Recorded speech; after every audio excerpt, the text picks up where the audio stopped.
Barrage నిర్మాణం చేయగలిగినట్టయితే అటు ప్రాణహిత నదీ జలాలు, ఇటు గోదావరి నదీ జలాలు, అటు మానేరు ప్రాంతంగా వచ్చే ఒక నదీ జలాలు అన్నింటిని మనం ఎత్తిపోతల ద్వారా వినియోగించుకుంటే ఒక 300 TMC లభ్యత పొందే అవకాశం ఉందని చెప్పంటున్నాడు.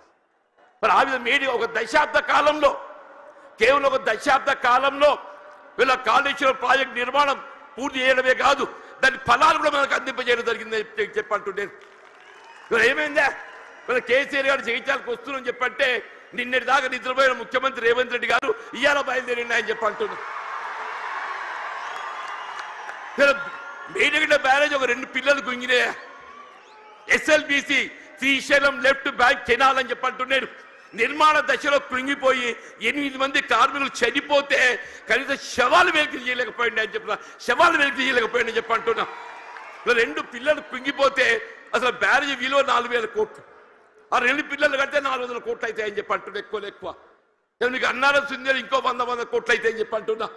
ఇలా 2 సంవత్సరాల కాలం ఏదైతుందో ఏదో ప్రకృతి సహకరించింది అదృష్టం, మన కరువు సమస్య ఉత్పన్నం కాలేదు.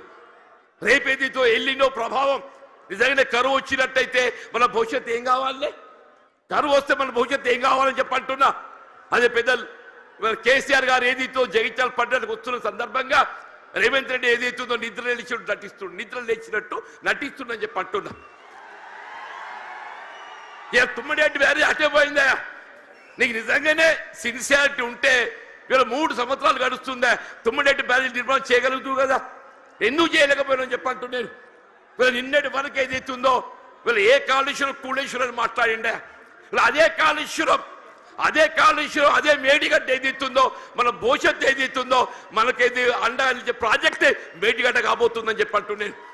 ఇలా మన భవిష్యత్తు రైతాంగమే కానీ, ఇలా త్రాగునీటి సదుపాయమే కానీ, పారిశ్రామిక అవసరాలే కానీ, హైదరాబాద్